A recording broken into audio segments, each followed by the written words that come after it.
In 2025, aliens occupy Earth and first enclose cities with 300-meter walls to limit human movement. Welcome to day 348 of our occupation. If there is no struggle, there is no progress. One day, truck driver Will bids farewell to his wife Katie and their children, Grace and Bram, and drives to work through the streets of Los Angeles, patrolled by soldiers in red helmets. Later, from his conversation with a colleague, it becomes clear that Will is planning an illegal trip beyond the wall. He reaches a smuggler who places him in a metal box and covers it with ice. That's when Will discovers he has a fellow passenger, to whom he reveals he's looking for his 12-year-old son left behind the wall. Soon the vehicle enters through the gates, then an explosion occurs, flipping the truck over. Dazed, Will crawls out only to be captured by the red helmets. That same morning, Katie goes to an underground dealer for forbidden insulin. By restricting medicine, the invaders weed out the weak, making it very hard to obtain. She presents a bottle of alcohol for trade, but finds the insulin spoiled. She has to fight her way out with a pistol, risking drone detection and death for all. But Katie can't afford to be robbed. Meanwhile, Will is imprisoned, unable to call his wife. Katie is indeed worried, as walking the streets at night is prohibited. Then her sister Maddie arrives with her son, who needs the insulin. Katie assures she will find the medication and asks to stay with the children. She goes to her husband's colleague, who lies about not knowing Will's whereabouts.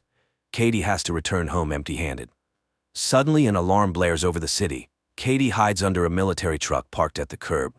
A drone hovers above just as a prisoner is shoved into the vehicle. Just when Katie seems doomed, the truck starts moving and the drone flies away. The woman makes it home. In the morning, she visits her friend Broussard and reports Will's disappearance. It turns out he, like her husband, was with the FBI before the aliens arrived. He asked her to return home while he checks his remaining contacts, but Katie goes to the hospital, where she learns of the explosion at the city's entrance. Amidst the chaos, she sneaks into a storeroom and steals several vials of insulin. In prison, Will hears his cellmate's confessions, soon to be sent to work at a factory for the aliens. Then soldiers arrive, one shouting Will's real surname. He's recognized and taken to the Green Zone, where the world's leaders now reside. There, he's met by Snyder, a representative of the Los Angeles governor. Snyder knows Will's military and FBI background and his knack for catching dangerous criminals. Since the military and police vanished after the aliens' arrival, Will had to hide, but now Snyder needs his help, offering his family full protection in return. The Masters demand security, so Will lead a special unit, infiltrate the rebels, and capture their leader Geronimo. As the alien spacecraft is about to launch, Snyder takes Will to the balcony, hoping to persuade him to switch sides. If he refuses, his family will be sent to the factory. At night, the red helmets bring Will home, frightening his family, but he reassures them, explaining he was just in an accident. However, Katie realizes her husband is lying. Hearing he went to look for Charlie, she cries, but the news of Snyder's proposal enrages her. She would never become the wife of a traitor. In the morning, the family is woken up by the smell of bacon, and upon entering the kitchen, they find Snyder there. He has prepared breakfast and even brewed coffee, which is now impossible to find. As he eats, he lists all the benefits of their new status: security, a personal tutor for the children, good food and work. Moreover, the aliens allow the couple to reopen their old bar. However, Will is only willing to agree in exchange for the return of his son, who is in another block. Snyder promises to consider this option. The next morning, Katie arrives at an unassuming house where members of the resistance, whom she informs that the occupiers have hired her husband to find them, await her. The following morning, Will goes to work, quickly realizing that Snyder deceived him.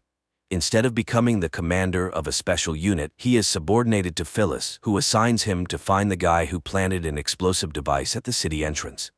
He is partnered with Beau, an old policeman. Meanwhile, Katie arrives at her bar and finds her lost son's belongings. Broussard interrupts her cleaning, wanting to know what the police have found out about the explosion at the customs, but Will has just started his job and has no information yet.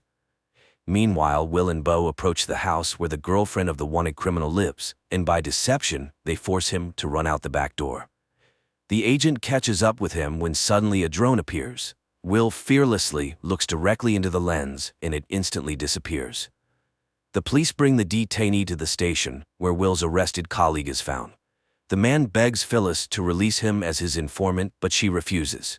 Then Will goes to his trailer, but his family is no longer there because the woman and child are entering his house at that moment.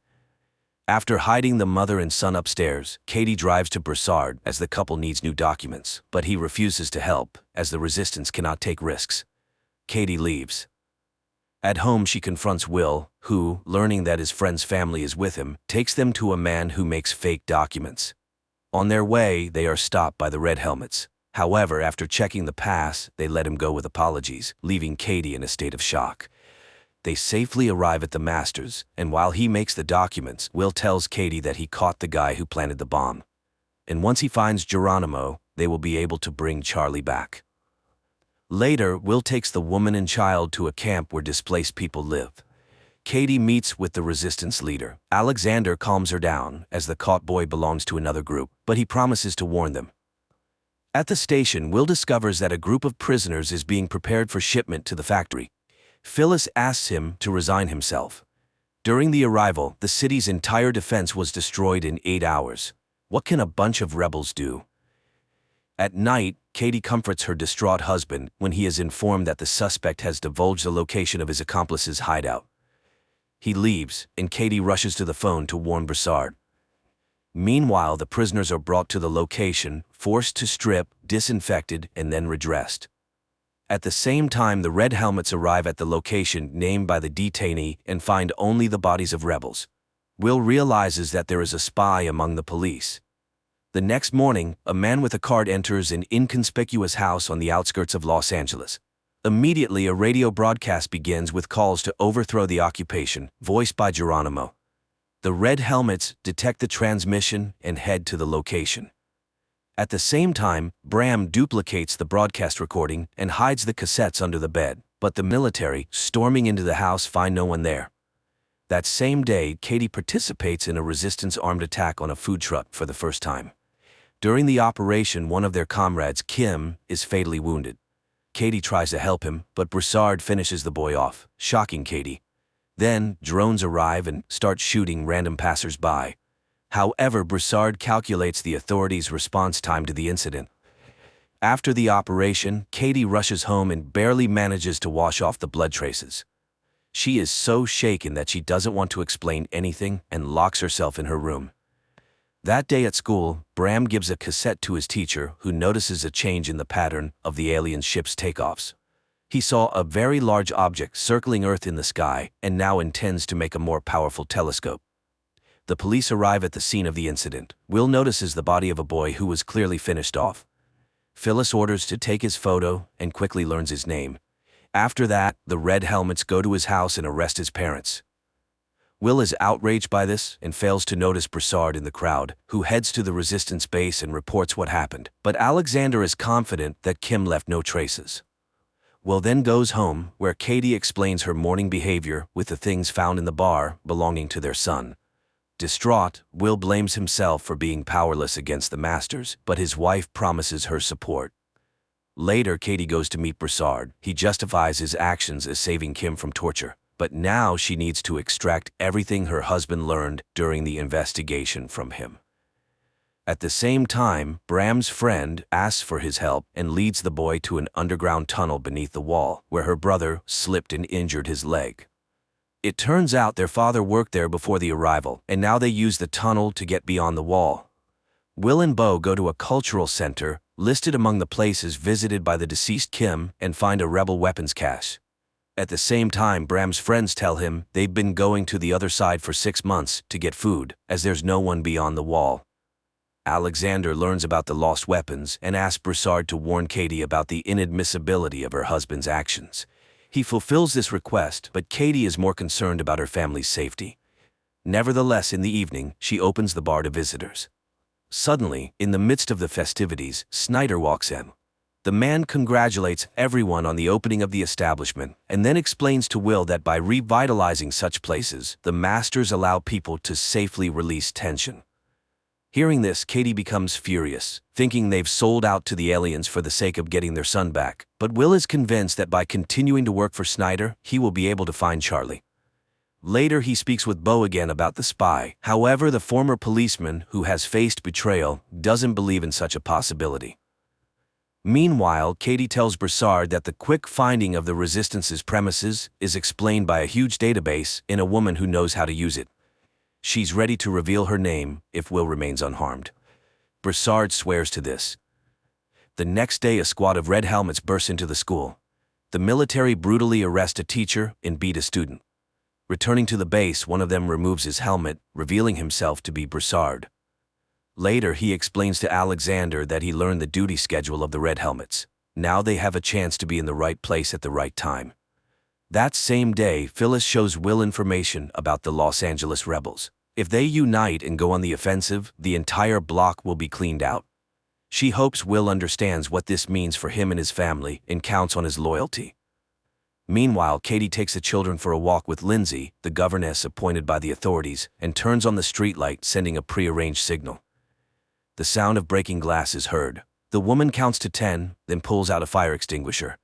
Only after extinguishing the fire does she call emergency services. The red helmets and Will arrive. He is outraged to find that his house is being searched, but such is the protocol. Katie is asked to go to Phyllis for interrogation. She promises the family enhanced security. Moreover, the neighbors are warned that if something happens to them, they will be held responsible. Katie is shocked, as now they will be feared. Phyllis interrogates her about everything, even the personal relationship between husband and wife. Meanwhile, Maddie goes to the Commission for the Preservation of Cultural and Artistic Items in search of work and introduces herself to Charlotte, the director, hoping to become her assistant. After his wife's interrogation, Will confronts Phyllis, but she shows him tapes found under Bram's bed and advises him to keep a closer eye on his son. For now, she'll hold on to these pieces of evidence. Furious, Will drives home, and after a tough conversation, Bram shows his father posters. Their appearance in the city signals the release of a new broadcast by Geronimo. Katie manages to extract a promise from Alexander not to touch her husband, and in return identifies her husband's boss, Phyllis, in a photo. Later, another broadcast by Geronimo begins in the city. This time, the police immediately detect the signal coming from the library and rush there. The man hears their approach but utters his final words, calling for resistance. He is arrested, although Will is sure it's not Geronimo, greatly disappointing Snyder, who had already informed the masters of their victory. That same day, Maddie witnesses Charlotte's anger, who needs a painting by a specific artist. Maddie reports she knows who had collections in the city, as she worked as an art historian. Meanwhile, the arrested man confesses during interrogation that he found the text for the broadcast in a pipe. The police go to the site and verify that the indicated pipe leads to the green zone. Charlotte's workers find art items in the house Maddie mentioned. In gratitude, the owner takes her on board and promises to help with insulin. That same day, Phyllis informs Will that as a sign of trust, she destroyed the tapes. The man goes home where Bram admits he listened to Geronimo because he was the only one who instilled hope in people. Katie arrives at the bar earlier than usual and finds Phyllis in the hall, who wants to talk to her alone. Phyllis talks about her husband and draws parallels with Will, who loves his wife so much that he doesn't see who she really is. She shows surveillance photos from the truck attack site and warns Katie that she's gotten involved with the wrong people. If Katie wants to survive, she will now work for her. After the conversation, Phyllis returns home, where her paralyzed husband lies. She greets him, but upon entering the living room, she finds Broussard there. Phyllis immediately understands why he came and asks him to kill her husband too. Broussard shoots. The next day, Beau and Will go to the crime scene and find the word Geronimo written on the wall. Snyder is furious because Phyllis was very close to the masters and demands the criminal be found. A message comes in about the capture of one of the Geronimo group. Will interrogates the young man, who gives an address in the green zone. The red helmets burst in there, finding a concealed room and several people who call themselves the Geronimo group. Meanwhile, Bram, accompanied by his girlfriend, passes under the wall and ends up in a deserted city where they find necessary supplies in a huge warehouse. Back in Los Angeles, news is broadcast that the underground has been eliminated, although Will doesn't believe it. Snyder once again becomes enraged because he sees that the captured couple doesn't look like terrorists. He refuses to fulfill the agreement about searching for Charlie and appoints Will as the head of the group. Will immediately begins searching for the mole, and Phyllis's assistant, Jennifer, reminds him of his wife, suggesting he might be the source of the leak. Returning home, Will sees Bram giving his sister markers brought from beyond the wall, but the son lies that he traded them for oranges. Snyder interrogates a man who claimed to be Geronimo, but he confesses that he is just an actor.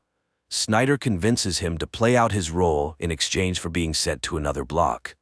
At the same time, Bram rushes to his teacher and promises to get him a powerful lens for his telescope. Will, secretly from his wife, searches the bar but finds nothing incriminating except for a book he doesn't recognize. The trial of Geronimo is broadcast on all channels, featuring relatives of the terrorism victims, and a scaffold for execution is erected in the square. The actor plays his role, believing Snyder's promises to eradicate terrorism. He realizes he's been deceived only when he finds himself on the scaffold, but can do nothing about it. Immediately after the execution, Snyder invites Will to join him, promising to show him something unusual. At the same time, Alexander's group prepares for a new attack, with Katie among the rebels. On the way, Will expresses his outrage to Snyder, who achieved nothing by executing the actor, but Snyder reminds him of the need to pacify the population and that he's bought time to search for the real Geronimo. Snyder's car moves through the city, guarded by a group of red helmets, including Broussard. At one of the turns, a decoy road worker sends them on a detour, and when the convoy slows down, Broussard shoots his colleagues. Snyder tries to run, but Will locks the doors as the car is armored. Rebels, disguised in red helmets uniforms, shoot at the car and manage to pull the door off, but Will shoots from inside and still gets Snyder out of the fire. Drones appear, but the rebels manage to escape. Will leads Snyder into the bar where Katie arrives at the same time. Snyder is hysterical, but Will cannot guarantee protection by his own means. Katie asks Will in private not to risk himself for such a worthless person, but Will cannot leave a person without help. Realizing that the phone doesn't work, he goes outside to a payphone to call for backup. Meanwhile, Alexander, learning about Will's role in saving Snyder, is furious, but then Katie communicates via radio that the traitor is in the bar. She returns to Snyder and keeps the conversation going to lower his guard. He boasts about being a professor of economics, which earned him a high position. He mentions there are 7 more colonies, but he doesn't know what happens beyond them. Will returns, announcing that he has managed to call for reinforcement and it's on its way. Katie bandages Will's wound, and he confesses that Geronimo is a collective image, not one person. Katie asks not to interfere with Snyder's killing, but Will reminds her that another will take his place. Then, Snyder reveals that his people have found their son, and he is currently negotiating Charlie's return. Suddenly, there's a knock on the door. They hide Snyder in the bathroom.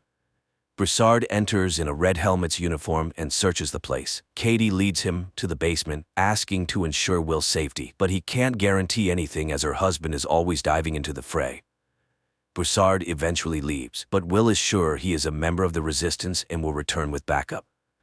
They barricade the doors with Snyder, who again mentions Charlie, infuriating Katie as she's tired of his blackmail. Meanwhile, the rebels try to break into the bar, but fail. A frightened Snyder tells Will that the masters have tested virtually every person, thus filtering out those they don't need, but he has never seen the aliens himself. As the rebels continue to press, Will orders Katie to hide, readying himself to defend Snyder. Then a smoke grenade is thrown in, the militants storm in. Will opens fire. When one of the rebels finds Will, Katie shoots him, but Broussard aims at her, and her husband forces her to drop the weapon. The rebel herds them into the basement and leaves. However, Will finds a machine gun and chases after him, but by the time he gets upstairs, everyone is gone. Then, the real red helmets arrive and pull Snyder from the closet where Will had hidden him. In the evening, Will tries to reassure Katie, explaining that Snyder's tribunal was just a farce. There is no people's hero, and those who attacked them have no relation to Geronimo. Meanwhile, Alexander concludes that Katie is a double agent, simply leading them on. Meanwhile, Maddie starts a relationship with Charlotte's husband, Nolan, who is the leader of the New Age preacher church. At the same time, Will identifies Broussard by photo, having seen him among the attackers, and receives an order to find and arrest him. The red helmets head to his address, but when they begin to storm the house, it explodes. Will questions Broussard's squadmates, and one mentions a distinctive feature, a tattoo on the chest, which Will recognizes as a Special Forces sign. Broussard infiltrates a restricted area, where he steals the corpse of a dark-skinned man of similar age and build. Along with Alexander, they place it in a car and burn it. Throughout, the leader convinces Broussard of Katie's betrayal. Later, the police find a burnt car with a charred body inside, matching the description of the bar attacker, but Will once again doubts everything. Katie tries to contact the underground, but can't manage to do so. Finally, she finds an encrypted message with the name of a meeting place where a car with Broussard at the wheel awaits her. Meanwhile, Will's assistant Jennifer finds in the database 14 people with Broussard's face, and he realizes that Broussard is not just a military man, but a former FBI agent. Broussard takes Kate out of the city and asks her difficult questions, as she shot one of her own, but Katie reminds him that she laid out one main condition from the start: her family must be untouchable. She joined the fight and served the cause faithfully. He doubts her loyalty. She leaves, unwilling to continue the conversation. Broussard goes to one of the resistance members, Rachel, and tells her about Alexander's order to eliminate Katie and how he couldn't go through with it. Will arrives at Snyder's in the Green Zone and reports that Broussard is called something entirely different, and he's very skilled in his field, but he'll definitely find him.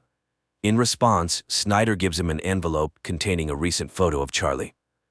Will brings it to Katie, and through tears she asks her husband to rid themselves of Snyder's control. He promises to do so when he is ready. Meanwhile, Charlotte learns about Maddie and Nolan's relationship and threatens to fire her. Nolan decides to remind his wife of her place and offers Maddie to become his assistant. The police receive new information, with which Will goes home. He shows his wife a photo of Broussard and tells her that his fingerprints were found in their bar. This means he was there before. Katie says she doesn't know him, but Will shows her photos of his victims, and she recalls that he indeed visited them and said he lived in his mother's house and was fixing it. Jennifer immediately finds Broussard's mother's house through receipts from construction stores. Rachel comes to Katie, confessing that Broussard indeed killed many, but it's part of the resistance. Katie reminds her that she almost became one of his victims, but Rachel reminds her that Broussard didn't carry out that order. Then Katie calls Broussard and warns him that Will has figured him out.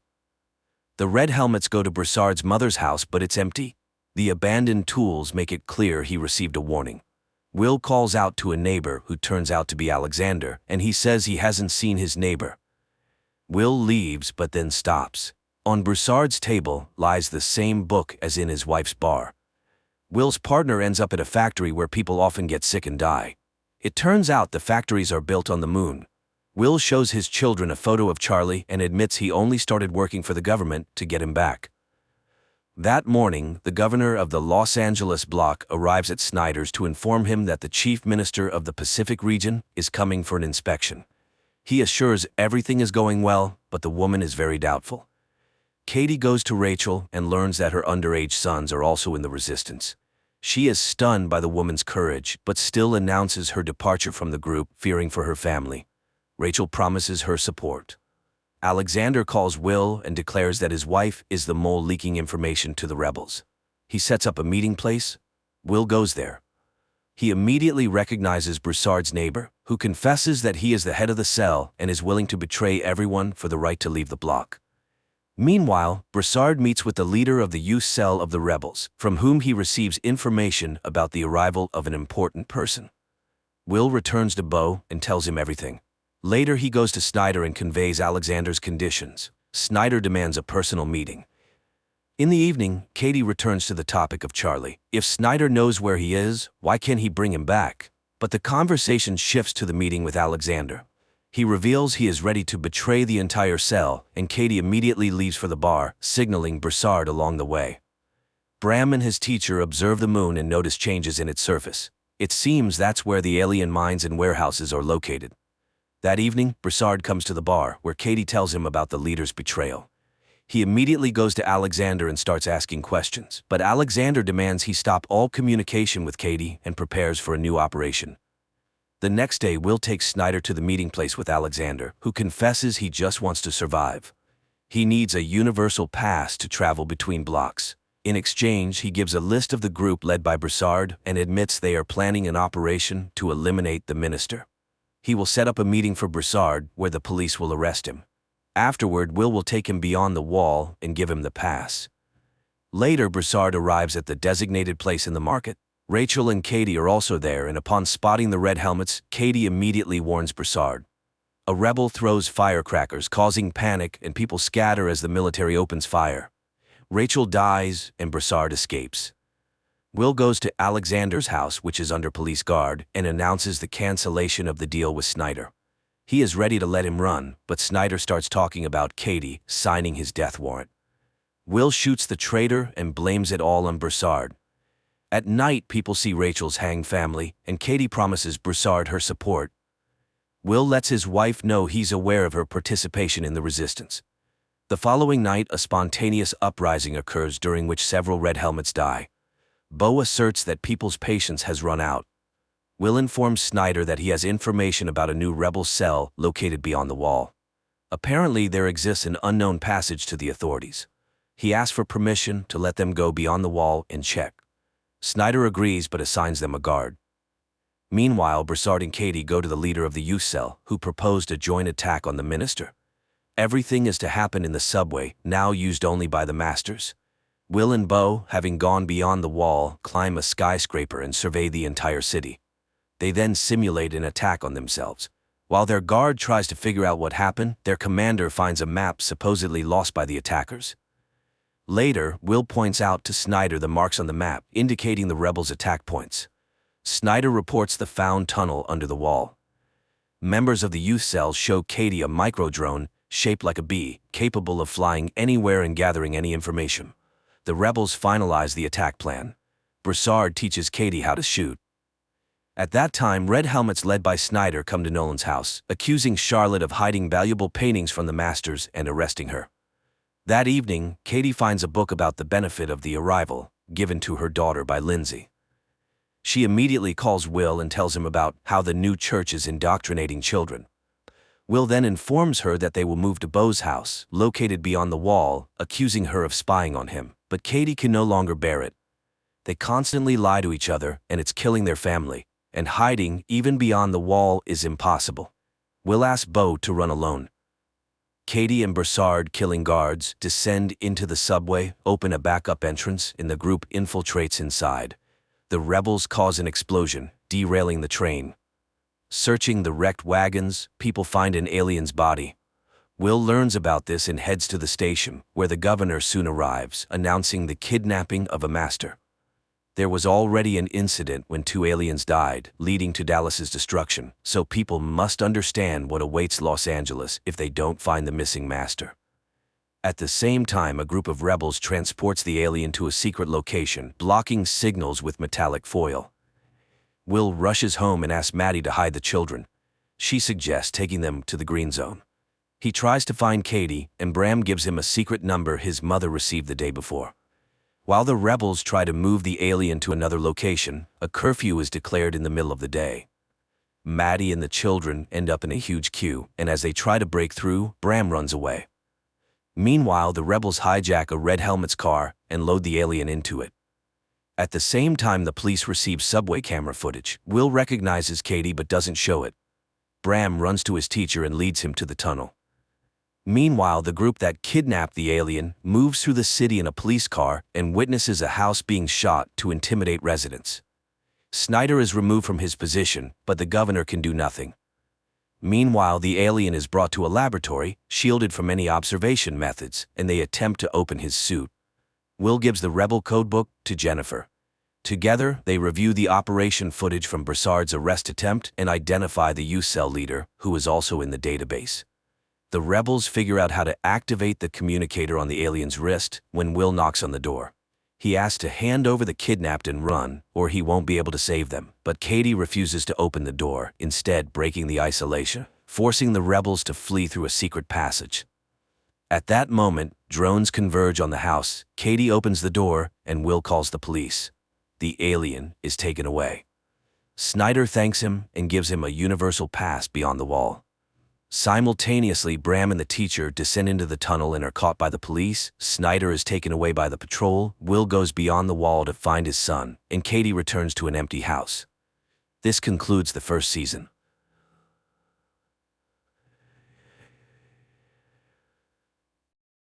It all begins in a desert, where a lone child stumbles along, gnawing on a human finger, searching for his mother. A few miles away, A car drives down a road that abruptly ends in the middle of the desert. The man driving the car steps out and continues on foot. Wyndham is a photographer who came here to capture the solar eclipse. After taking a few photos and noticing that the day is coming to an end, he tries to return to his car but unexpectedly encounters a boy who seems lost and frightened. Wyndham is ready to help, but the boy doesn't seem to want it. He points in the direction where he lost his parents and walks away. Trying to help the boy find his way home, Wyndham follows him, but the boy rudely refuses his support and leaves. The man is left alone in the darkness, with no way to return to civilization. Wyndham lies down to sleep on the ground, but struggles to do so, reliving the day's events in his mind. Suddenly, he hears strange sounds. He follows the noise and soon finds stakes with ropes strung between them, from which hang bottles that produce a melodious chime in the desert. Before him is a large canyon, at the bottom of which stands a wooden house, around which a woman is wandering, singing a song. Wyndham asks for help, but she enters the house, as if not hearing his pleas. He finds an iron ladder leading down and begins to descend. However, the ladder only reaches halfway down the canyon, and from there, it's just an ordinary rope ladder. Wyndham overcomes both and approaches the house. He knocks persistently at the door, but receives no answer. So, Wyndham opens the door himself and enters. The woman, standing at the stove, greets him calmly, as if she had been expecting his arrival. She offers him dinner, and although he refuses, she serves him some soup and places it before him on the table. Wyndham is grateful for her hospitality, but continues to ask questions about how to leave this strange place. He tells her about the boy he met and asks for water. The woman, named Alina, suggests that he rest until morning, and Wyndham gratefully accepts her care. He lies down in the bed she points out, observing as Alina tidies herself and notes that she is young and beautiful. The next morning, he gathers his things and heads outside, hoping to find a way home. But strangely, he cannot find the rope ladder he descended the previous day. Without it, reaching the iron section is impossible. Wyndham returns to the house and, taking out his camera, takes pictures of the surroundings and the drawings on the canyon walls. Everything is quite gloomy and reminds him of death in all its forms. He then notices Alina, who is busy repairing the roof, and asks her about the missing ladder, but she either does not understand what he is talking about or pretends not to. Although her words imply that there are other residents here, she does not tell him anything directly. Disappointed, Wyndham walks around the canyon, periodically calling for help, but to no avail. Later, Alina asks him to undress so she can wash his clothes, saying it wouldn't be proper to return home so dirty. The man has no choice but to comply. That night, he struggles to sleep again, goes outside, and once again tries to find a way out, but there is none. In the morning, he searches the house and, finding a hammer, tries to climb the canyon wall. Suddenly, he notices a movement above, and then a chicken carcass falls down, causing him to lose his balance and fall. Wyndham regains consciousness in the darkness. His leg is injured by his own hammer, and he cries out in pain. Alina rushes to help him, but she does not answer his questions about the children he saw on the cliff. For several days, he drifts in and out of fever, unable to distinguish between night and day, unsure if he is truly seeing children around him. But the day of recovery comes. Limping, Wyndham makes his way outside. He demands that Alina tell the children above to pull him out of there, but she pretends not to understand him. She offers him to stay, promising to take care of him and ensure his well-being. But Wyndham doesn't need this. He wants to return home, to his work. He rudely pushes Alina away, rejecting any help. The man examines his leg and realizes that it will be a long time before he can use it fully. Suddenly, he hears voices from above and looks up to see the boy holding a little girl by the hand. The pair cheerfully ask how they can help, and upon learning that Wyndham wants to climb up, the boy promises to bring ropes and pull him out with his winch. But before leaving, he asks a rather strange question about Wyndham's favorite color. Wyndham replies that it's red and begs them to hurry. The boy and girl leave, and Wyndham checks his wallet in his pocket, not intending to return for his other belongings. Suddenly, a rope falls from above, and the same boy advises him to tie himself tightly, which Wyndham does. They begin to pull him up, and the man is already anticipating his rescue, but about halfway up, the rope stops. Dangling over the canyon, Wyndham screams, then tries to climb the rope himself, but lacks the strength and ends up hanging helplessly under the merciless sun. He regains consciousness from moisture, but when he looks up, he sees the boy spraying him with a hose, mocking the helpless man. Several other children appear on the cliff, ranging from very young to older teens. They are all dressed in clothes obviously taken from other people and behave inappropriately. Taunting Wyndham, they start swinging the rope, causing him to crash into the canyon walls, instinctively calling out for help from Alina. He sees the woman shouting angrily at the foolish children and loses consciousness after another blow to the wall. That night, he wakes up in bed and immediately tries to get up. Alina doesn't understand where he is headed, but Wyndham is willing to do anything to escape. The woman explains that the children are homeless, gathered in the desert together, surviving as best they can. Neither of them notices that while they talk, the children stand on the cliff, watching the house's windows burn. The next day, Wyndham watches as Alina releases a bird, envying its ability to fly. The woman brings him a spare set of clothes from somewhere, and although he didn't ask for them, he is touched by her care. Time passes. One day, Wyndham plants a small garden at the bottom of the canyon. Occasionally, the children bring them various items, food and drinks, which surprises Wyndham since there are no stores around. He doesn't understand their behavior. First, they feed him, then they mock him, but Alina accepts it all as normal. The man becomes more involved in the household, marveling at Alina's quiet demeanor. One night, he tries to ask her questions, which are interrupted by cries from the yard. Alina advises Wyndham not to go outside when the children behave like that, but he rushes out into the night and sees the boys, dressed in outlandish clothes, gathered around the house. They start taunting him, pushing and beating him, but suddenly disappear into the night. Wyndham demands answers from Alina. Who are these children? Why do they live here? And why does she stay in this horrible place? But the woman remains calm, not admitting that she is a prisoner. That evening, she comes to Wyndham. The man, starved for female attention, eagerly welcomes her. Time passes, and the first sprouts appear in Wyndham's garden. One day, the boy in the cap calls to him from above. He is friendly and promises to bring some soda. Wyndham returns to his plants and unexpectedly finds a wedding ring and car keys buried in the sand. That evening, Alina shows him a portrait of a woman. Calling her the first mother, she confesses that she is expecting his child. Stunned, Wyndham can't believe his ears. He never wanted to have children here, especially with a woman he barely knows. He yells at Alina, but he has no choice but to accept it. The next morning, he finds his garden destroyed by local birds, but Alina willingly helps him replant, which earns his gratitude. Gradually, life in the house falls into some semblance of order. Alina runs the household, and Wyndham exercises, working on his leg. One day, the boy in the cap visits again. He is very curious and asks Wyndham many questions. Wyndham asks him to help Alina, as she is going to have a child, and they will need a doctor. The man asks the boy to bring some rope and something heavy to use as a counterweight. He plans to climb out and take them to the city, where he can take care of the woman and the boy. The boy promises to do everything when everyone is asleep or gone, but then one of the older boys appears and takes him away. Later, Wyndham tells Alina that the boy wants to study, that he is smart, different from the others, and wants to live differently. The man wants to help him, and help her too, but Alina reacts strangely. She tries to find out exactly what Wyndham is missing here. When he mentions freedom, Alina is puzzled. After all, no one forbids him from doing anything here. Isn't that freedom? Then the man tells her about the outside world, remembering the ocean and a cheeseburger. Alina doesn't know what that is, so Wyndham explains what the dish consists of. The woman admits that her mother used to say that mirages live outside. But here, in the desert, everything is real. Wyndham takes out his camera and shows her the photos he took on the day he ended up here. But what impresses the woman is not the solar eclipse, but a random shot in the car with music playing in the background. At night, he has nightmares about the terrifying faces of the children mocking someone. In the morning, he hears Alina's terrible scream from the yard, and rushing outside, he sees the boy in the cap crucified over the canyon on wires. The savages stand on the cliff, laughing. The woman suddenly declares that brothers wouldn't do such a thing. She accuses Wyndham of killing her son and strikes him on the head with a board. When he comes to, Wyndham finds himself in a cage. Despite his pleas and begging, Alina has no intention of letting him go. She feeds him like an animal, and her children come to watch his suffering. One day, he sees a girl standing on the cliff. She is clearly not from here. Wyndham catches her attention, though he is terrified to shout, fearing to wake Alina. Whispering, he begs the girl to call for help.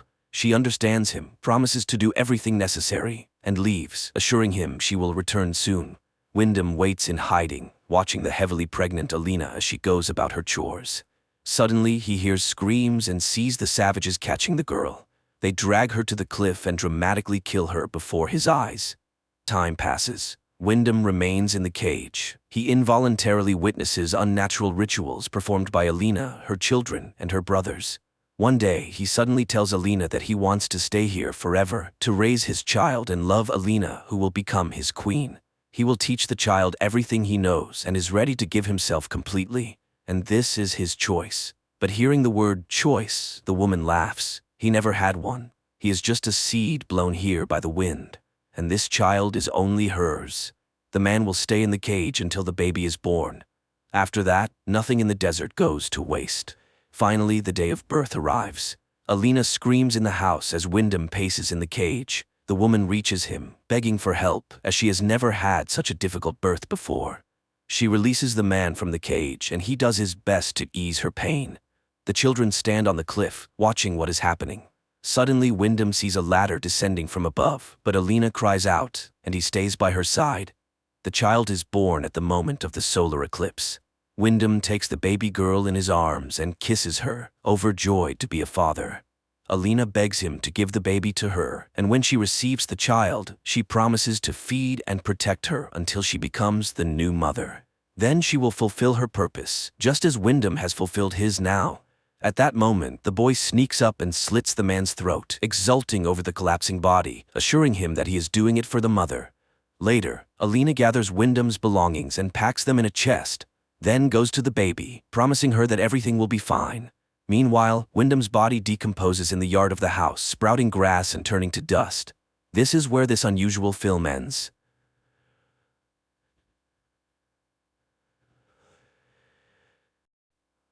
A man wakes up in the middle of a desert, not understanding how he got there and who he is. Suddenly, he sees an old man trying to escape the chase. The guy helps the elderly man, but he dies in his arms, having had time to name numbers 554, advising him to go to him and tell him that he got out. After burying the stranger, the man makes his way to the village. He asks the cab driver to take him to the train station, but the driver does not understand the meaning of the word. He tells him about his daughter and gives her name, 832. The guy remembers the old man and asks to be taken to 554. The man finds her at the bar and delivers a message from 93, but the woman is frightened and asked not to be dragged in.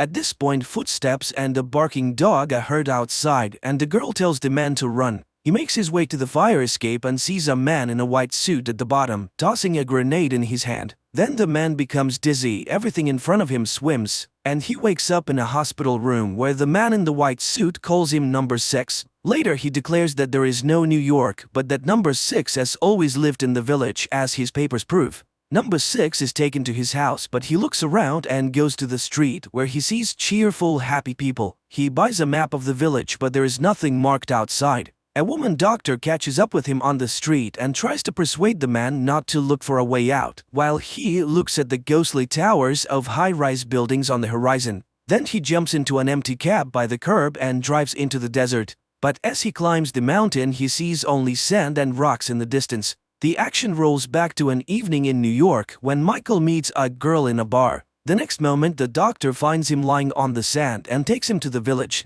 Waking up, number 6 tells him about the meeting at the bar, but he does not remember what happened next. After getting to the town, number 6 realizes that the numbers on the doors of the houses correspond to the names of their residents, and then he finds house 93. He searches the apartment, not knowing what he's looking for. At that moment, number 2 enters, accompanied by a young man. Again, he convinces the man that there is nothing but the village, to which number 6 reasonably observes, if the old man has been followed, it means that he has learned something. Then number 6 can also get to the bottom of it. Number 6 goes to 554 again, and the girl confesses that the old man had drawings of his life before he died. Meanwhile, the cab driver and his wife receive an invitation to number 2's house, where he begins to question number 6, who at this time promises 554 that he will not come back if she tells him everything she knows. And the girl gives him a drawing of her dream, in which number 6 recognizes the Statue of Liberty, which thrills the man. It means he's not crazy. And that means that there are others who dream of getting out of here. At this time, the leader of the village, number 2, goes to his wife's bedroom and puts pills in the insensitive woman's mouth. Just then, his son walks through the door, unable to understand number 6's confidence in the existence of another place. And number 6, meanwhile, comes to the cemetery and sees a grave prepared for 93. So the management is ready to fake his funeral to keep the rumors at bay. This is where the doctor finds him. Number 6 suggests that she lie down on the ground and look at the stars. There are millions of worlds out there. Is there really only one? And where do the names of great men come from in his memories? Number 6 tells of a girl in his memories whose name was Lucy. In the morning, number 6 goes to 554's bar but is delayed on the doorstep when an explosion is heard in the room. When he comes to, he finds 554, but the girl dies, having managed to pass on 93's advice to go to the towers. The man tries to get the doctor to make sense of what happened, but the woman is frightened to death and asks him not to make things worse. Number 6 goes to number 2's house, blames him for the woman's death and promises to find a way out. He runs toward the towers, but a huge white ball appears in front of him and the man faints. In his delirium, memories of a boy playing on the seashore flit before number 6. In reality, he sees a man who calls him his brother. Number 2 tries to persuade him to admit his kinship, but number 6 does not believe him, even when he shows him their childhood photographs and reminds him of the scar he suffered as a child. Number 2 convinces the man to see a psychiatrist. The brother takes number 6 to his house, where he's greeted joyfully by his nephews, and the brother's wife announces that she has cooked his favorite meals and invites him to watch the show they never missed together. Number 2's son watches his father feed his mother pills but hides, not wanting to give away his interest. Meanwhile, number 6 expresses to his brother that everything around him is fake. He does go to the psychiatrist, and in the process he remembers Lucy. Then he tells her that he saw a seagull that lives by the water, and then it turns out that there are 2 doctors. Number 6 cuts the session short. Outside, his brother catches up with him, who has figured out how to get number 6's memory back. He takes him to the garage, where the man is greeted enthusiastically by his co-workers. It turns out that number 6 is a bus driver. The man gets behind the wheel and takes a tour of the village, while his brother acts as a guide, showing the local sights. Meanwhile, the psychiatrist reports to number 2. Number 6 is tormented by memories of another life which simply cannot be. And then the head of the village confesses that his wife has become like this because of him, and that his son, if he recognizes his real father, can abandon him. He demands to do everything to make number 6 believe in this reality. At this time, the tour bus pulls out of the village and number 6 sees an anchor in the sand. He swerves towards it and tries to convince the others that the object is real. There must be an ocean. He has visions of the 2 boys on the beach again, and his brother leads him to an abandoned building. This is where they played as children, but number 6 does not remember it. Later, the doctor tries to prove that these are false memories. Well, is someone going to make up another reality on purpose? Michael remembers Lucy again. Why did she approach him exactly that day, the day he was fired? A new day begins where everything is as usual. Clear weather, a constant soap opera, and the bus tour, interrupted by number 2 to present his brother's family with a trip to a resort they won in the lottery. The man is overjoyed and hopes that number 6 will go with them, but questions about the sea stump the man. Meanwhile, number 6 catches the doctor looking at sketches of Big Ben and the Statue of Liberty, which he has taken out of his pocket. Number 6 accuses her of spying and recalls telling Lucy about his job as an analyst at the company called Summercore, watching surveillance tapes and collecting data on people. And when he realized he was violating the privacy of others, he became despondent. That night, number 2's son asks his father about his childhood because he cannot remember it. Number 2 advises him to put all doubts about his family aside, while number 6 has a dream about his brother entering the water, ignoring his cries. Later, he leads 313 to the ruins because he feels a strange connection to the place. And then, following his memories, he finds an old box with a note he wrote as a child. The doctor considers it proof that the village is real, but number 6 claims it is a trick, though he has his doubts. Michael has another flashback. He was explaining his reasons for leading Summercore to Lucy when she suddenly admitted that she too worked for the firm. She told him that he shouldn't count on the stalking to stop after his dismissal. That same day, number 6 is stopped on the street by a woman on the tour bus. She once heard the sounds of the ocean in the desert. Together they drive to the desert, but no matter how much they walk across the sands, the woman can't find the place. Number 6's attention is distracted by a bus on its way to the resort. The man rushes to the village where his brother's family is waiting for him at the bus stop. When number 6 finally arrives, they decide to take the ward bus to the resort. On the way, number 6 notices the towers and heads toward them. But images of despair flash before his inner eye when his brother is lost in the ocean. The man screams at the foot of the anchor. The vision changes. Number 6 is now tied to a pole, and number 2 puts a grenade in his mouth. There is an explosion and number 6 regains consciousness to the screams of his brother, who begs him to pick himself up.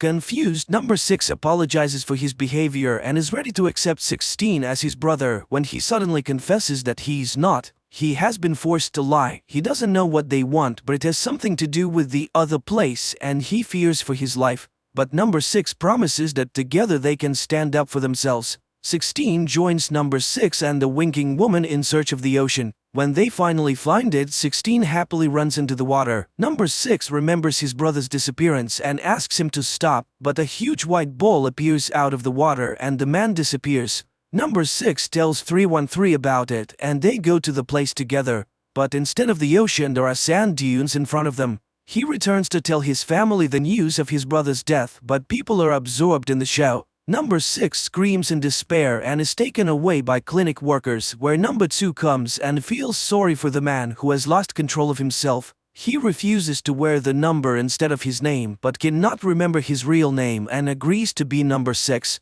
Later, number 6 meets a man who takes him to number 2 for an important conversation, while 313 realizes he has been dreaming and tries to sketch out what he saw. In New York, Lucy tries to leave Michael's apartment, but he grabs her and demands that she tell the truth about why he's being followed. Number 2 introduces to number 6 village spy named 909 who is searching for those who dream of the other place. He suggested the men work together for it benefits them both. One will do the job, the other will satisfy his curiosity. 909 tells him that the cell agents do not know about each other and it is likely that someone is watching them as well, while they are assigned to number 1955, a history teacher. One of his students has reported him. To get closer to the suspect, number 6 takes a job at the school. Observing a lesson about the history of number 2, number 6 asks a question about number 1, to which he receives the answer that there is no such thing and never has been. Later, number 6 tries to provoke the teacher by asking questions about other places, but the teacher does not budge, saying that he's fine with everything here. Meeting with 313 after this conversation, he shares his conclusions that everyone around him lives in fear. Later, 909 and number 6 observe the history teacher. He likes to swim and he always dines alone, which 909 finds suspicious. And to make matters worse, the teacher leads a group of runners who are prime candidates for dreamers. During this conversation, number 6 notices 313 ahead of the running group. The next day, number 6 holds a lesson and one of the students shows him the latest tracking machine, and he gives the students an assignment: find out who everyone is working for and what their goals are. That evening, number 2 gives his wife black pills and she wakes up. At night, number 6 and 909 climb onto the roof of the teacher's house and watch him with a camera. 909 asks his partner to fetch coffee from his truck, where number 6 finds surveillance log. He looks through it and discovers that he's the real 909's mission, and that 313 is also on the suspicion. The couple is talking about their son when number 2 gives his wife a sip of wine and she falls back into a stupor, and the man notices that the surveillance camera has been installed in his garden. At this time, the teacher also realizes that he's under surveillance and slits his own throat. Number 6 insists that the man must be taken to hospital. The next day, the cab driver is playing with his daughter in the backyard when a huge hole in the ground appears there. Meanwhile, number 6 searches the doctor's roof and finds a camera, not noticing that he himself is caught on the nearest camera. Number 2 calls 909 and shows the camera he found. He notes that his son is acting strangely and wonders if number 6 has had any contact with him. The agent denies it, but number 2 does not trust him.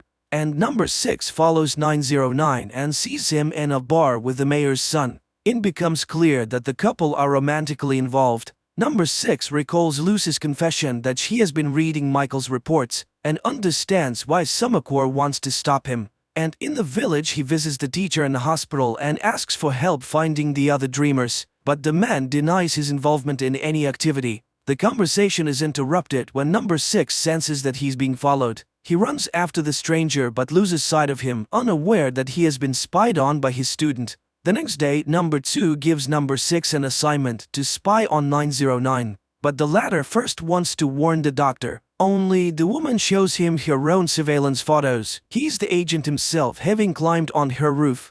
At this time, number 2's son is waiting outside his house for 909. The agent suggests that they take a break because number 2 suspects them. Number 6 enters and finds them embracing. He demands that they stop following the doctor or their affair will become public. Later, the father informs his son about the surveillance and says that he doesn't trust 909. He is determined to get all of his agent's secrets out. And then number 2's son goes to 909 with a knife. But the agent doesn't even think about resisting. He turns his back on the guy, letting him kill him. Meanwhile, number 6 runs to 313's house, but only sees her being driven away in a black van. He runs to 909 for help but finds him bleeding out. The agent asks number 6 to confirm that the dreams are true and dies upon hearing the confirmation. New York, Lucy tries to get Michael to admit why he quit his job, and suddenly she realizes he is already with those people. In the village, number 6 finds number 2's son in the bar and asks him to help find 313. Number 2's son sends him to the tunnels, a place inhabited by unmasked dreamers, passing the man off as sick 909. In the tunnels, number 6 finds his apprentice, who in turn helps him to find the doctor. But while they are looking for a way out, the white ball appears. Number 6 then wakes up in his apartment as the men in the white coats emerge from his door. Meanwhile, number 2 informs his son about the death of 909 and asks him to find up here. New York, Lucy says that she hears the name Curtis whispered on the decisions floor and insists that they go to Semaphore immediately. Michael kicks her out. She writes down the number and asks him to call her if he changes his mind. In the garden of the palace, number 2 treats the student to ice cream and thanks her for stalking number 6. Then he exposes her for spying on him as well, so the girl has to go to therapy. At this time, number 6 wakes up to the voice of a woman announcing on TV that it's time for him to find a romantic couple. He goes to 313 and she explains that this is how all couples find each other. Meanwhile, a big hole in the ground is forming in number 2's yard, which he attributes to climate change. Number 6 goes to the Modern Love Bureau. At first skeptical, he is delighted when the system pairs him up with 415, a blind woman who looks just like Lucy in New York. In the meantime, number 2 has a conversation with the doctor. He knows that she's a dreamer and she will have to betray number 6 even though she loves him. And number 6 goes to see 415. The girl explains that her blindness is the result of childhood trauma. He tries to convince her that they have met before in another life and recalls how close they were in New York. Then the girl says she doesn't usually act so impulsively. And 415 agrees to go to number 6 apartment. The action jumps to different times. Number 6 does not understand where he is Michael and where he is in the village. He tries to prove to Lucy that they have met in a past life. The girl freaks out and leaves. The next morning, number 2 observes his son stealing samples of pills from the safe. The boy takes them to the clinic and asks 313 to determine their content. Later, the father warns his son that once he learns the truth about the holes and his mother, there will be no turning back. Meanwhile, number 6 and 313 visit the cab driver and his family. The cabbie shows them the hole in his backyard. While the adults are distracted by champagne, the little girl falls into the hole and disappears. The loudspeakers in the village announce that every house should have a pig to combat weather anomalies, as their breath is a proven atmospheric stabilizer. The hole in 147's yard is backfilled, after which number 6 goes to number 2, hoping to find out where the girl disappeared to. But he leads him to his pit and advises him to marry 415, or to jump into the pit and find out what's in there firsthand. That night, the doctor, under number 2's supervision, injects number 6 and 415 with a hormone drug that makes people fall in love. The next day, number 6 visits 415's father and he convinces him to think about marriage. In the evening, 313 meets number 2's son and reveals the ingredients in his mother's pills. One a strong sedative, another a hallucinogen, and another of unknown origin.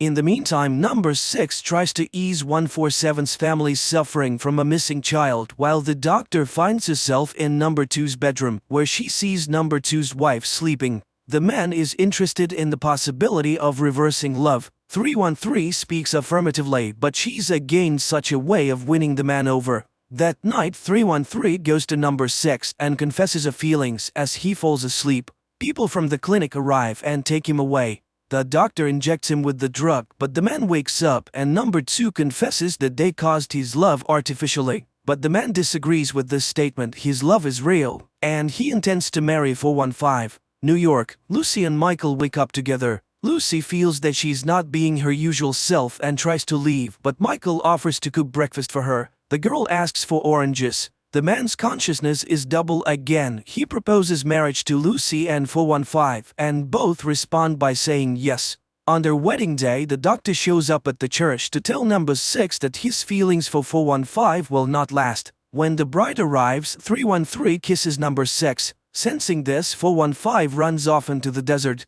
Number 6 catches up with her moments before the white ball attacks. The two women take turns flickering. Lucy convinces Michael that she needs to leave because she brings danger, and 415 is knocked down by the bright flash and the wave from the ball. Number 6 calls her Lucy and tells her about their meeting in New York. She tries to deny it but eventually agrees with what he says. Number 2 brings her to the village to break his heart. Distraught, number 6 comes to equally distraught 147, who wants to jump into another pit to find his daughter. Number 6 is trying to convince him not to, and while he restrains his friend, 415 jumps into the pit. At this moment, his apartment in New York explodes, which Michael, who was carrying Lucy the oranges, sees. Number 2's wife in New York opens her eyes. In New York, Michael tries to get into his apartment but is chased away. Lucy, in her recorded message, asks him to stay away from Summercore, but Michael rushes there. Distraught, number 6 screams at the palace gate, vowing to avenge the death of 415 without noticing his double looking at him from across the street. Later, number 2 finds his son in the bar. The son accuses his father of lying and demands to know where the village is, and he admits that he is in his mother's mind and that she did all this for him. Number 2 gives his son the key to the safe with the pills, offering him a day with his mother. 313 wakes up and finds number 6 sitting at her bedside. He recalls their kiss and reaches for her, but the woman asks him to stop. Number 6 leaves. The next day, number 6 comes to see her at the clinic. He mourns the death of 415 and tries to find out what is in the hole. 313 wonders why he didn't worry about it last night. Confused, number 6 claims he never went to her house. And when he goes outside, he discovers that he got into a fight with the cab driver yesterday. Confused, number 6 returns home. His apartment is in ruins, a receipt from a grocery store is on the floor, and the words "see you later" are written on the mirror. New York, Michael's pass is already deactivated, but he convinces the security guard to let him go down to the basement for a new one.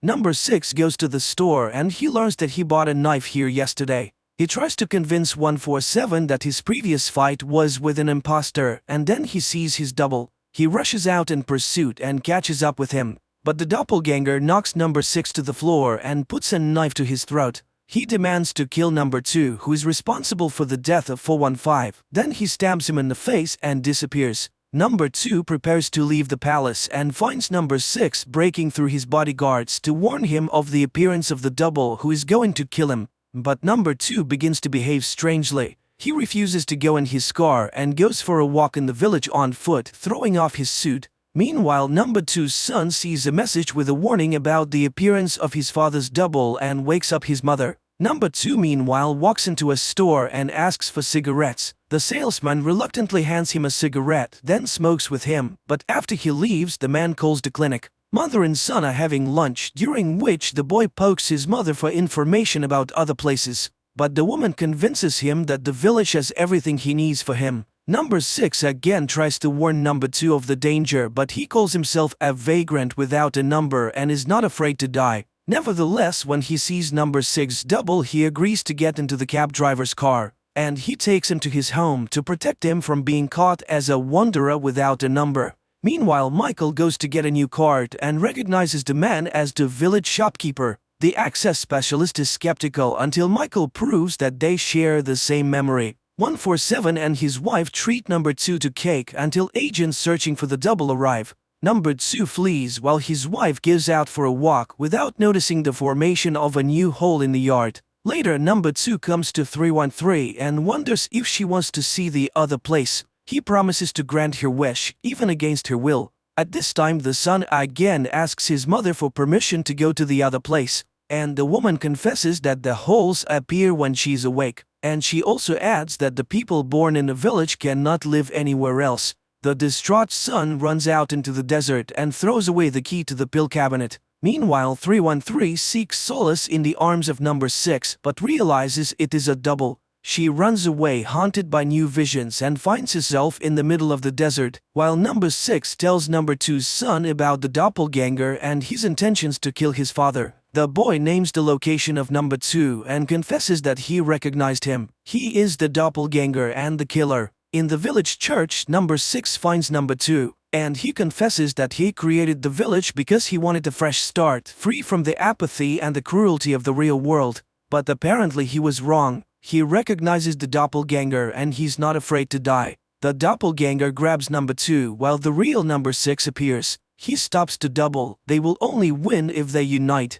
At this point, number 6's double disappears, while number 2's son finds the key in the sand and puts his mother to sleep again. Number 2 returns home, explaining that his double has been found and apprehended. The shopkeeper is dragged to the clinic. In the middle of the desert, 313 finds a glass door with the Summacor logo on it and goes inside. At the same time, Michael and the master go to the task floor. In a room filled with monitors, profiles of the villagers are displayed. Michael recognizes the people as subjects from his reports. On one monitor, he watches Lucy's recorded warning until 313, following a long corridor, encounters a vision. She flees back into the desert. Michael goes to the window on the floor and sees Village Street and number 6. He knocks on the window trying to get his attention, but he looks toward the towers and turns away and leaves. Meanwhile, new residents arrive in the village who cannot answer where they come from. And at Summacor, the winking woman from the tour bus informs Michael that a car is waiting to take him to Mr. Curtis. In the village, number 6 receives a summons to the clinic, where he shares with 313 his concerns. The village is expanding. Apparently, number 2 is up to something.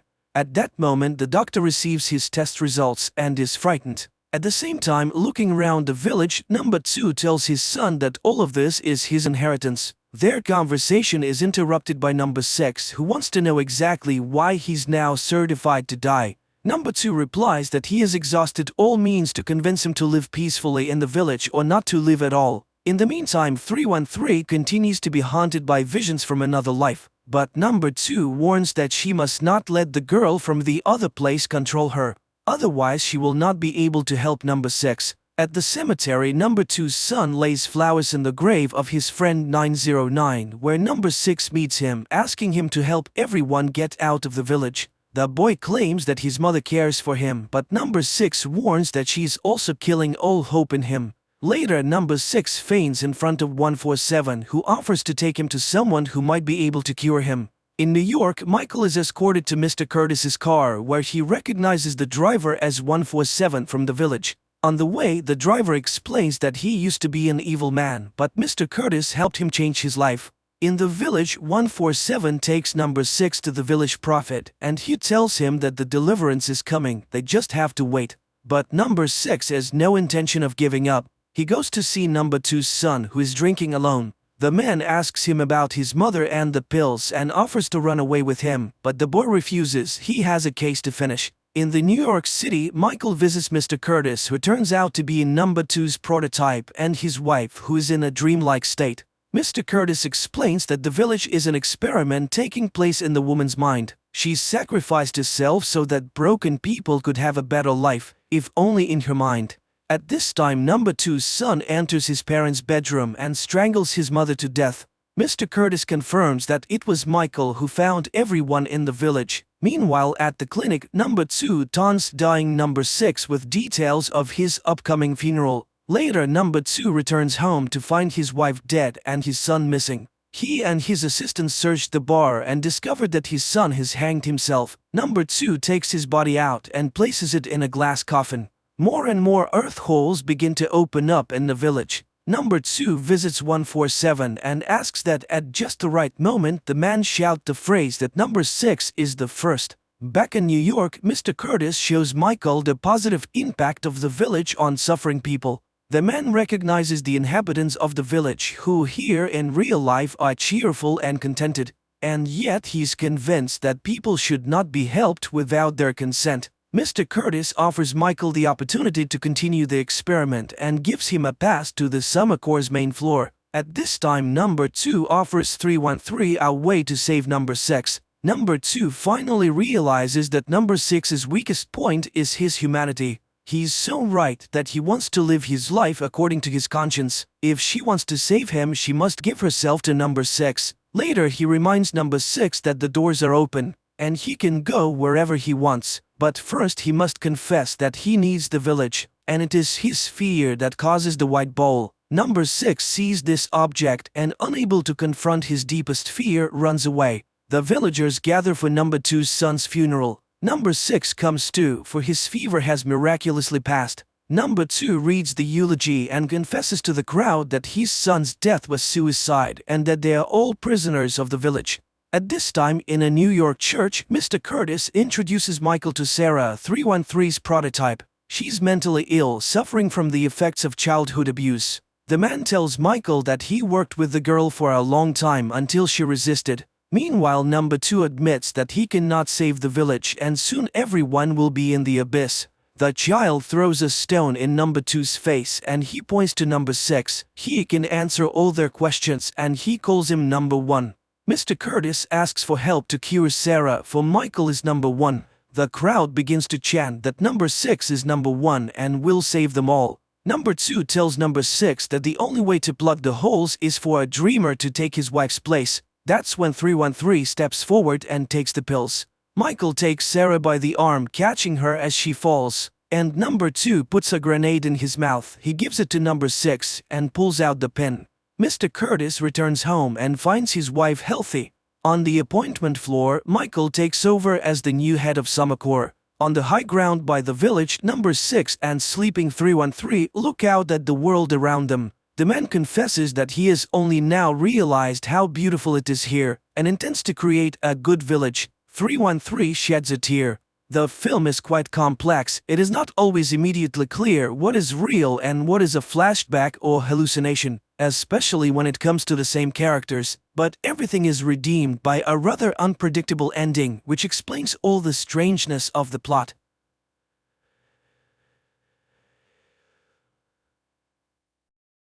On Earth, there comes a moment when governments resort to extreme measures and release poisonous substances into the world to reduce the population. Money's the only god you have left. Take him to the Snake Eyes, sweet. People were leading their normal lives when one day planes appeared in the sky, dispersing a black substance that caused death to anyone exposed to it. Those whose bodies proved resistant to the poison were left to cling to the remnants of the past or adapt to the new reality. The government was absent, and taking advantage of this, gangs proliferated in the American Midwest, dividing territories and eliminating dissenters. One of these groups wore animal heads and called themselves Players, alongside others known as the Plowers, Cherries, Killers, and many more. One day, Mark West, in the hope of saving their crumbling marriage, agrees to take his wife to her parents' house in Milwaukee. His friend tries to convince him to take a more suitable car, but Mark loves his car too much and doesn't want to abandon it. Almost immediately, the car breaks down. Mark and Nina find an abandoned auto repair shop, and while Mark is fixing the breakdown, Nina looks at old photographs and listens to the radio. At that moment, the doors open, and several armed men enter. The couple is saved by the fact that they are in a separate room. Mark asks his wife to step on the gas. The car crashes through the wall and out of the room just as another gang bursts through the open doors, crushing the initial arrivals. Mark's car starts just in the nick of time, and they barely manage to escape their pursuers. The radio host reminds them of the need to find shelter for the night, since gangs are roaming everywhere, so Mark turns towards what appears to be an abandoned house. The couple explores the house, and while Nina gathers anything that might be useful, Mark discovers mutilated bodies in the bedroom. While Nina tries to contact her mother, Mark carries the bodies outside and sets them on fire. They spend the night in a guest bedroom. Mark plots a path, choosing routes that are free from the executioner's gang, while Nina recalls how her husband had tried to ask her father for a magnificent collector's pistol and hopes that if they make it out unscathed, her father will still give it to Mark. Nina extinguishes a candle, unaware that they are being watched by a man who is captured by the executioner's gang next morning, and, under torture, reveals information about the traveling couple. After disposing of the informant, the gang heads to the house where Nina and Mark are resting. Mark goes through his morning routine when he hears the sound of a motorcycle engine. He hides his wife in the attic and conceals himself in the house. One of the gang members goes upstairs while Nina puts on headphones and plays music to drown out the footsteps of the killer. The faint noise alarms him, and the man turns his back to the door to the room, which costs him his life as he is killed with a single precise blow to the head. His partner spots Mark and attacks him. A fight ensues, during which Mark manages to strike the bandit in the eye with a makeshift weapon, leaving him lying on the living room floor. Having escaped the danger, the couple continues on, unaware of any surveillance. Soon, Mark and Nina stop at a looted supermarket. People are attempting to replenish their supplies when a masked man appears in front of them and orders Mark to drop his gun. Suddenly he removes his mask and extends his hand. Mark doesn't trust his friendliness, but the man lifts and hands back Mark's gun. Mark then shakes his hand. Nate Wood is glad to meet normal people, but at that moment, the sound of engines can be heard, and the new acquaintance instructs the couple to hide. A group of bandits enters the store, and it turns out they are also looking for the couple. Unfazed by the situation, Nate invites the couple to dinner, showing them a photo of his wife, Teresa. Suddenly, there is a burst of machine gun fire and the bandits fall, while Nate's son, Steve, emerges from hiding. Upon stepping outside, Nate insists that the couple join him. The road ahead is long, and they haven't seen normal people in a while, so they would be happy to treat them to dinner and wine. Mark and Nina agree. Nate takes the pickup truck while he attaches the family's car to a trailer, explaining that it's for safety. Along the way, they are stopped by members of the Plowers gang. They exchange news, and the gang's leader, upon seeing Nina, suggests to Nate that he sell her. Nate laughs it off, saying that they are his friends. The bandit boasts about capturing a girl who is sitting in his cab, whom he named Betsy. Mark and Nina sense tension between the conversing parties, but Steve reassures them that the Plowers gang is weak and won't go against his father. As it turns out, he's right. The bandits clear the road, and Nate takes the family to his home, unaware that Mark's adversary, who survived, is trailing them. Inside Nate's house, he questions Mark about the purpose of their journey and advises Nina to open her eyes. If their relatives aren't responding, they are most likely no longer alive. Just then, Teresa invites everyone to the table. People enjoy peace and delicious food, and when a song comes on the radio that Teresa calls their song, the couple dances, bringing smiles to the children's faces. Steve talks about the bandits they encountered, while Nina, unable to bear hearing about violence, asks Nate's daughter Bella to take her to the children's room. Teresa accompanies them, and the women discuss family matters. Meanwhile, the men wash the dishes, and the host confesses that they just ate human flesh. Mark feels nauseous as Nate gives a speech about how only the ruthless have survived. He informs them that either the couple stays with them or he'll let them become prey. Women arrive, sensing something is amiss, but then a bandit enters through the back door, holding Bella hostage. He's willing to release the girl in exchange for Mark and Nina. Nathan agrees, and the villain lets the girl go, but aims at Mark. As the bandit takes aim, Steve, who had stealthily approached the bandit, cuts his leg with a knife. The bandit falls but manages to pull the trigger, and a bullet hits Teresa. While Nathan is distracted, Mark and Nina make a run for it, hop into their host's car, and drive away. Gunshots continue to echo from the house. They drive down the road, and Nina confesses that she can no longer play these insane survival games. They argue, unaware that ahead of them lies an ambush set by people hiding their faces behind animal masks. A shot rings out, and Nina is hit in the shoulder. Mark quickly turns the car around. Meanwhile, Nathan contacts the leader of the Plowers, and, informing him that his wife and daughter are dead, allows them to take the blonde.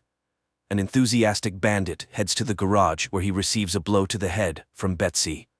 Armed, she then releases the captive women, revealing that she belongs to the Cherry Gang, and drives the gang leader's car out of the gate.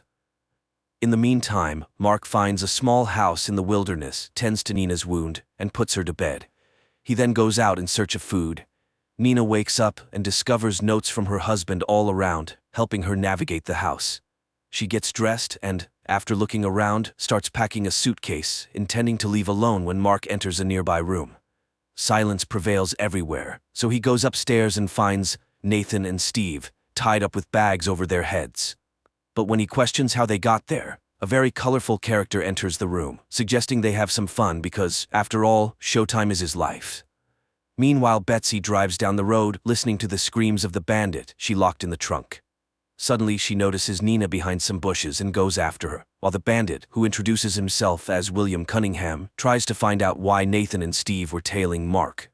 Mark recognizes the quotes William is using, and William is pleased with his erudition. He then introduces his buddy, Big Guy, and offers to have a fight with him, promising to let Mark go if he wins. During this time, Nina stumbles upon a box of records, and on one of the envelopes, there's a note asking to give her husband another chance. She finds some alcohol, plays music, and, under Betsy's watchful eye, loses herself in the music while her husband fights the brute. Mark takes a beating until his opponent throws him right at William, and Mark ends up with William's gun, which he promptly fires, ending the showman's life. Betsy makes a decision and kills the bandit in the trunk just as Mark bids farewell to Nathan, Steve, and Big Guy. Mark returns to the house where he left Nina and shoots with the rifle found in the yard.